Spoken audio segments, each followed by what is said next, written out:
So quick video today, we're trying to right size the CRT to be similar to chainmail. So we are going to continue with the game here a little bit.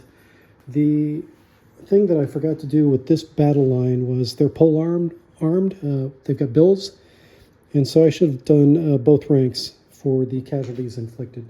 So I could go back and take another crossbowman off, I think, but it doesn't matter. We're moving on with testing. So my intent here is to first get the CRT equalized roughly with chainmail, and then once that is tuned in, then I can maybe condense things down to just a set of dice rolls. I'm thinking maybe a dice pool mechanic where I take the total factors and just roll a big bucket of dice. So a lot is going on here in turn 7.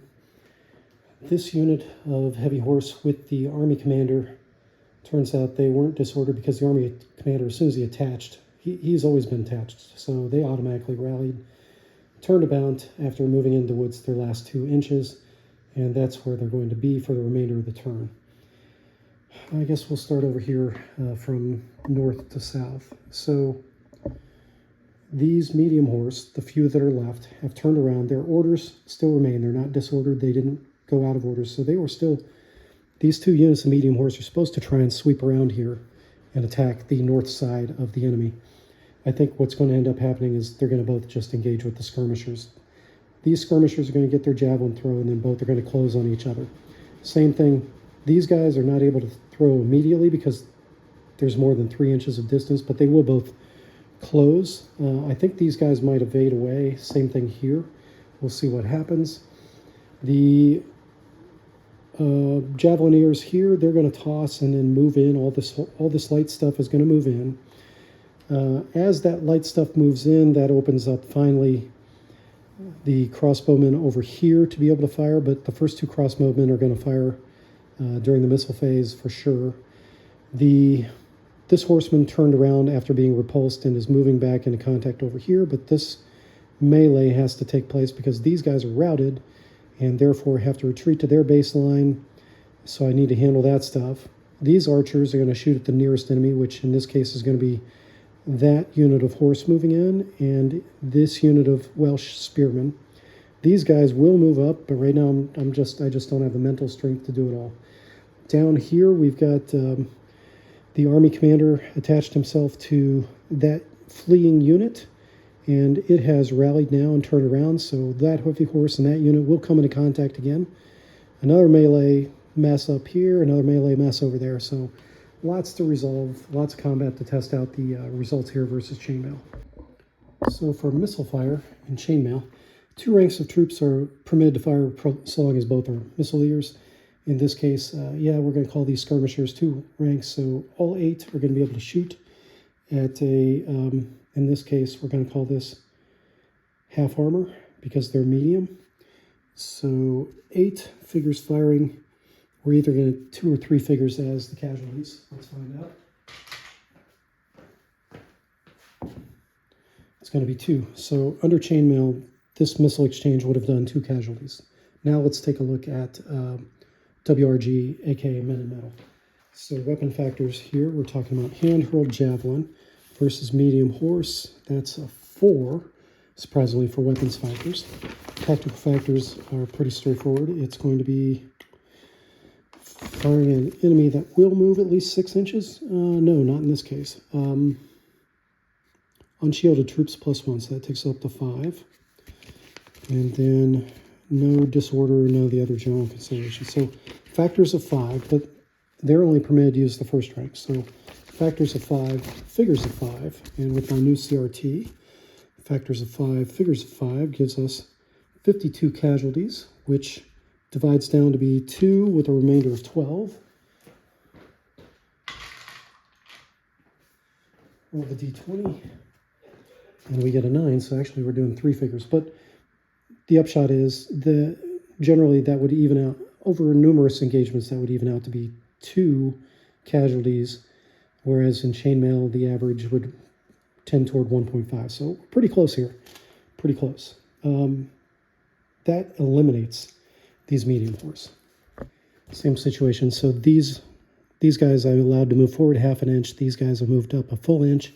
That brings them in range. The skirmisher is going to fire now. There are 10 figures firing at half armor. That is going to be 3 casualties no matter what. And under WRG rules, similar circumstance, right? So we've got 5 figures only allowed to fire, and it'll impose 2, perhaps 3 casualties. So let me roll d20. 12 or less, I think it was. Yeah, 17. So it's only 2 casualties in this case. That will force a reaction check for this guy. 2 figures from missile fire. His reaction test is tremendous. He gets a 13. I think we'll just call it good to keep the game going. That's not going to be, I mean, there will be a couple factors that apply. It's probably going to still fall in the range of persevere, because he does have orders. So we will allow these guys now to close into melee. There is no second rank, so these guys can't fire anymore, but they did have movement remaining. They had 3 inches of movement. So let's, looks like we're going to be able to get these guys on the flank too. So not looking good for these medium horsemen. They're going to be hit up by both of these guys. So looking at the melee, the skirmishers are allowed to overlap. The overlapping will disorder. There is also the ability to do that, a limitation that you have to have twice the amount of figures, but in this case it's clearly met. So we'll just assume that these guys are completely surrounded. Maybe not a best test here. So I'm just going to do the dice roll as though the front unit was in contact. So we're just going to do the first 3 versus 3 kind of straight up thing to see what would happen. So in the event of, let's do these 3 Lightfoot versus these 3 medium horse. Now under chainmail, that's very straightforward. Lightfoot versus medium horse is 1 die per 3 men and a 6 kills. So there's a 1 in 6 chance of doing a casualty. In this case, there would have been no casualty going that way. Under WRG / Men and Metal, it's a little bit more complicated. Random factor. So random factor. Positive dice and negative dice. Positive dice represents the attacker. In this case, the attacker is irregular, so we keep that 5. We would have kept it anyway. 5 minus 4 is a 1 to the positive side. So factors 1. Now we're looking at Lightfoot versus medium horse, which is in melee. So that's going to be Lightfoot versus medium horse. That's going to be factors of 1. So that bumps us to 2 tactical factors. Was this kind of a pursuit situation? Yes, I think it was. Unshielded enemy? Yes. So unshielded and pursuing. So I'm going to give them 2 more. So that takes us up to 4. So factors of 4, figures of 3. Factors of 4, figures of 3. Factors of 4, figures of 3 means 31, which means they would inflict a casualty and have an 11 remainder. In this case, the remainder causes 2 casualties. So 2 casualties versus only a 1/6 chance. So a higher impact here. I might have to tune this down a little bit, especially when we're talking about these smaller factors in here. If you look at Barker's original table, I'm not sure if it's a logarithmic progression or what it is, but the smaller numbers go on forever, and then all of a sudden it gets really big clustered down here. As a matter of fact, the bands are really tight together, and then they get progressively wider. So I think this might be some kind of algorithm that may reflect some kind of logarithmic growth originally. I'm trying to scale it into something more linear.